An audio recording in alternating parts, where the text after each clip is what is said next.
সুপ্রিয় চাকরি প্রত্যাশী ভাই বোনেরা, জব একাডেমিতে স্বাগতম। আজকের আমি যে বিষয়টি নিয়ে আলোচনা করব সেটা হলো আমাদের বাংলা দ্বিতীয় একটা গুরুত্বপূর্ণ বিষয় ব্যাকরণের। সেটা হলো ব্যঞ্জনধ্বনি, ব্যঞ্জনধ্বনির শ্রেণীবিভাগ, উম্মধ্বনি, অনুনাসিক বা নাসিক্য ধ্বনি, পরাশ্রয়ী ধ্বনি, কম্পনজাত ধ্বনি, তারণজাত ধ্বনি, খণ্ডতয়ের প্রকৃত রূপটা, যেটা তয়ের খণ্ডরূপটাই হলো খণ্ডতা, অল্পপ্রাণ, মহাপ্রাণ, ঘোষ এবং অঘোষ ধ্বনি, কার এবং ফলা। আরও কিছু গুরুত্বপূর্ণ সংযুক্ত বর্ণ, যে সংযুক্ত বর্ণগুলো আমাদের পরীক্ষায় ম্যাক্সিমাম সময় আসে, সেই বিষয়গুলো নিয়ে আজকের আমার এই ভিডিওটি। এর আগের আমি ভিডিওটায় আমি স্বরধ্বনি নিয়ে আলোচনা করেছিলাম, বর্ণ নিয়ে আলোচনা করেছিলাম, অক্ষর নিয়ে আলোচনা করেছিলাম এবং ধ্বনি নিয়ে আলোচনা করেছিলাম। আজকের এই ভিডিওটায় আমার ব্যঞ্জন ধ্বনি এবং ব্যঞ্জন ধ্বনির শ্রেণী বিভাগ, উম্মধ্বনি, অনুনাসিক বা নাসিক্য ধ্বনি, পরাশ্রয়ী ধ্বনি, কম্পনজাত ধ্বনি, তারণজাত ধ্বনি, খণ্ডতা হলো প্রকৃতপক্ষে তয়ের খণ্ডরূপ, এগুলোর ব্যাখ্যা আমি আলোচনা করছি এই ভিডিওতে। এরপর অল্পপ্রাণ, মহাপ্রাণ, ঘোষ এবং অঘোষ ধ্বনি, কার, ফলা এবং কিছু গুরুত্বপূর্ণ সংযুক্ত বর্ণ, যেগুলো আপনাদের পরীক্ষায়, অর্থাৎ সরকারি চাকরির গ্রেড 11 থেকে 20 গ্রেডের চাকরির পরীক্ষায় ম্যাক্সিমাম সময়ই আসে। সেই বিষয়গুলো নিয়ে এটা আমার আলোচনা। আমার এই আগের ভিডিওটা এবং এই ভিডিওটা, এই দুইটা ভিডিওটা যদি আপনারা পরপর দেখেন, তাহলে ইনশাল্লাহ এই যে আপনার বর্ণ, অক্ষর, ধ্বনি, স্বরধ্বনি, ব্যঞ্জনধ্বনি, ঘোষ, অঘোষ, মহাপ্রাণ, অল্পপ্রাণ, কার, ফলা, এগুলো নিয়ে যে প্রশ্নগুলো আপনাদের চাকরির পরীক্ষা আসে, সেগুলো ইনশাল্লাহ সমাধান। একটা যৌগিক স্বর। এখন আমরা ব্যঞ্জন ধ্বনি নিয়ে আলোচনা করব। যে ব্যঞ্জন ধ্বনির লিখিত রূপকে ব্যঞ্জন বর্ণ বলে, যে ব্যঞ্জন ধ্বনির লিখিত রূপকে ব্যঞ্জন বর্ণ বলে। বাংলা ব্যঞ্জন বর্ণ হলো 39টি, বাংলায় ব্যঞ্জন বর্ণ 39টি। এটা ম্যাক্সিমাম পরীক্ষা আসে যে ব্যঞ্জন বর্ণ কতটি। ব্যঞ্জন বর্ণ হলো আমাদের 39টি। আর ব্যঞ্জন ধ্বনির লিখিত রূপকে ব্যঞ্জন বর্ণ বলা হয়। ব্যঞ্জন ধ্বনির শ্রেণী বিভাগ, স্পর্শধ্বনি বা বর্গীয় ধ্বনি। ব্যঞ্জন ধ্বনির শ্রেণী বিভাগের মধ্যে প্রথম আছে স্পর্শধ্বনি বা বর্গীয় ধ্বনি। ক থেকে ম পর্যন্ত এই 25টি ধ্বনিকে স্পর্শধ্বনি বলা হয়। ক থেকে ম পর্যন্ত এই 25টি ধ্বনিকে স্পর্শধ্বনি বলা হয়, কারণ উচ্চারণের স্থানের দিক থেকে এদের 5টি গুচ্ছে বা বর্গে বা পর্বে ভাগ করা হয়েছে। কারণ উচ্চারণের স্থানের দিক থেকে এদের 5টি গুচ্ছে, পর্বে বা বর্গে ভাগ করা হয়েছে। এই 25টি বর্ণকে বর্গীয় বর্ণ বলা হয়। এই 25টি বর্ণকে বর্গীয় বর্ণ বলা হয়। কোন 25টি বর্ণ? ক থেকে ম পর্যন্ত এই 25টি বর্ণ। কারণ এই 25টি বর্ণ উচ্চারণের সময় মুখের কোথাও না কোথাও বাধা পায় এবং স্পর্শ করে, এবং এই উচ্চারণের স্থানের দিক থেকেই এদেরকে 5টি বর্গে, গুচ্ছে বা পর্বে ভাগ করা হয়েছে। এই 25টি বর্ণকে বর্গীয় বর্ণ বলা হয়। এখানে এই ভাগগুলো দেয়া আছে, যে ক বর্গ, চ বর্গ, ট বর্গ, ত বর্গ, প বর্গ। তারপরে ব্যঞ্জনধ্বনির বর্ণসমূহ, যে ক বর্গে কোনটা আছে সেটা, উচ্চারণের স্থান অনুযায়ী নাম, এরপরে উচ্চারণের স্থান, এগুলো আমি একটু আলোচনা করছি। ক বর্গীয় হলো যে ক, খ, গ, ঘ, উ, এই 5টা, 1 2 3 4 5, ক বর্গে ক থেকে উ পর্যন্ত ক বর্গীয়। কণ্ঠ বা জিহ্বামূলীয় বর্ণ, এগুলো কি? এই ক থেকে উ পর্যন্ত এই 5টি কণ্ঠ বা জিহ্বামূলীয় বর্ণ। জিহ্বার গোড়ালি ও তালুর নরম অংশের স্পর্শে এটা উচ্চারিত হয়। জিহ্বার গোড়ালি, গোড়ার অংশ, এবং তালু, আমাদের তালু আছে উপরে, ক, খ, জিহ্বের গোড়া এবং উপরের তালুর নরম অংশের সংযোগে এটা উচ্চারিত হয়। এটা হলো কবর্গীয়। প্রথম হলো ক, এজন্য এটা কবর্গীয়। যে বর্গের প্রথম অক্ষরটার উপরেই বর্গটার নামকরণ করা হয়েছে, ক, খ, গ, ঘ, উ। কণ্ঠ বা জিহ্বামূলীয় বর্ণ, অর্থাৎ কণ্ঠ বা জিহ্বামূলীয় বর্ণ। এরপরে আছে ওর পরে চ বর্গীয়, চ, ছ, জ, ঝ, ইও, এটা তালব্য বর্ণ। দন্তমূলের শেষ অংশ ও জিহ্বার সহযোগে, চ, দন্তমূলের শেষ অংশ, দাঁতের শেষ অংশ এবং জিহ্বার সহযোগে উচ্চারিত হয় চ, ছ, জ, ঝ, ইও, এটা তালব্য বর্ণ। এবার ইওর পরে ট, ঠ, ড, ঢ, মূর্ধন্য, এটা হলো, এই 5টি হলো ট বর্গীয়। মূর্ধন্য বা পশ্চাৎ দন্তমূলীয় বর্ণ, এটাগুলো কি বলে? মূর্ধন্য বা পশ্চাৎ দন্তমূলীয় বর্ণ বলে।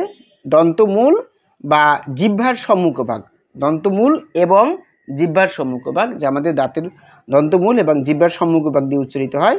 ট, ঠ, ড, ঢ মূর্ধন্য।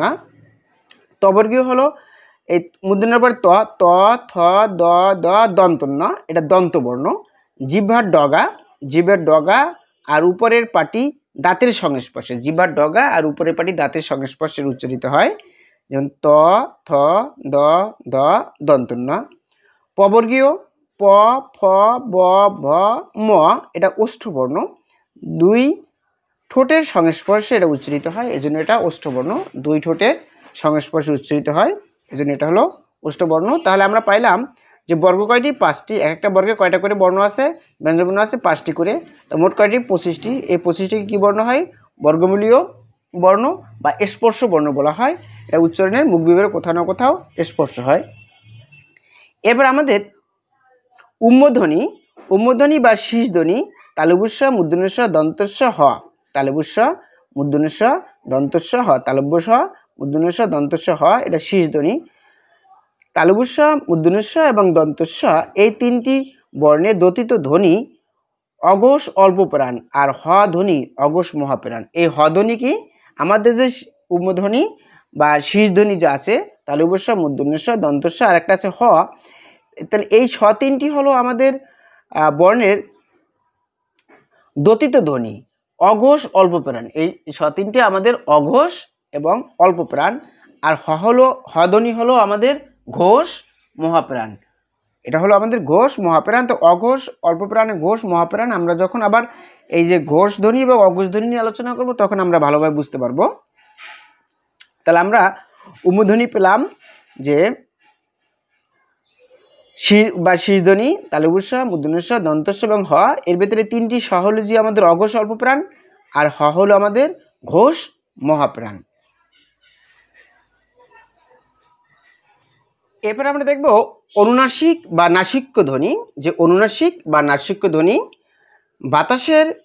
বাতাসে কোনো রকম বাধা ছাড়া একই সঙ্গে মুখ ও নাক দিয়ে বেরিয়ে গিয়ে, বাতাসে কোনো রকম বাধা ছাড়া একই সঙ্গে মুখ ও নাক দিয়ে বেরিয়ে গিয়ে উচ্চারিত বাগ ধ্বনিগুলোকে অনুনাসিক বা নাসিক্য ধ্বনি বলে। বাংলা ব্যঞ্জনবর্ণের প্রতি বর্গের প্রথম বর্ণ 5টি। বাংলা ব্যঞ্জনবর্ণের প্রতি বর্গের প্রথম বর্ণ 5টি। উ, ইয়, মূর্ধন্য দন্তন্য, ম অনুনাসিক ধ্বনি।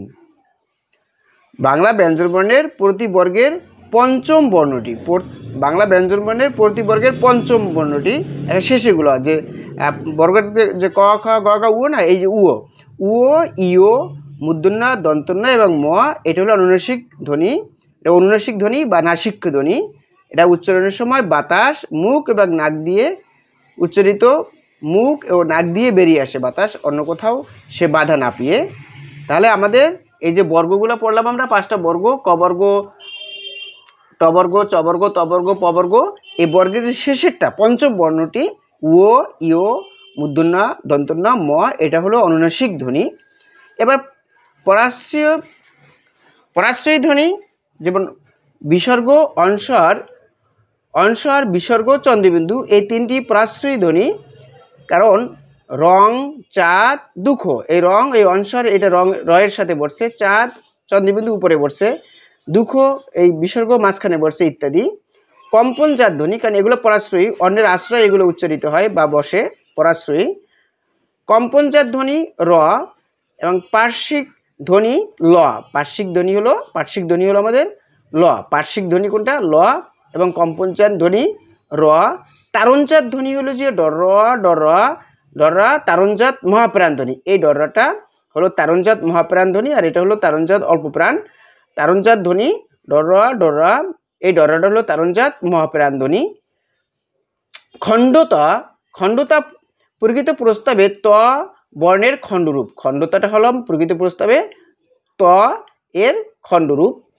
বাংলা বর্ণমালায় একটি অন্তস্থ ধ্বনি বা ব আছে, অন্তস্থ ধ্বনি ব আছে। ক থেকে ল পর্যন্ত 28টি ব্যঞ্জন বর্ণ রয়েছে। ক থেকে ল পর্যন্ত 28টি ব্যঞ্জন বর্ণ, ক থেকে ল পর্যন্ত 28টি হলো ব্যঞ্জন বর্ণ রয়েছে। অল্পপ্রাণ ও মহাপ্রাণ এবং ঘোষ ও অঘোষ ধ্বনির বিচারে ব্যঞ্জনধ্বনির শ্রেণীবিভাগ নিচে দেওয়া হলো। আমাদের অল্পপ্রাণ, মহাপ্রাণ, ঘোষ এবং অঘোষ ধ্বনির বিচারে ব্যঞ্জনধ্বনির শ্রেণীবিভাগ নিচে দেওয়া হলো। সুপ্রিয় চাকরি প্রত্যাশী ভাই বোনেরা, জব একাডেমিতে স্বাগতম। আজকের এই পর্যন্তই। যদি আমার ভিডিওটি ভালো লাগে তাহলে লাইক করবেন, কমেন্ট করবেন এবং সাবস্ক্রাইব করে আমার চ্যানেলের সাথেই থাকবেন, যেন পরবর্তী আমার ভিডিওটি সবার আগে আপনি পেতে পারেন। এবং আমার এই ভিডিওটি যাদের দরকার, যাদের প্রয়োজন, অর্থাৎ চাকরির জন্য যারা চেষ্টা করতেছে, তাদের কাছে ভিডিওটি পৌঁছে দেওয়ার ব্যবস্থা করবেন। সরকারি চাকরি কিন্তু একেবারেই সহজ, যদি আমরা কম্পিউটার টাইপ করতে পারি এবং রিটেনটা ভালোভাবে পড়াশোনা করতে পারি, তাহলে আমরা ইনশাল্লাহ 11 থেকে 20 গ্রেডের সরকারি চাকরি একদম সহজ। ইনশাল্লাহ ভালো থাকবেন সবাই। পরবর্তী কোনো ভিডিওতে আবার দেখা হবে।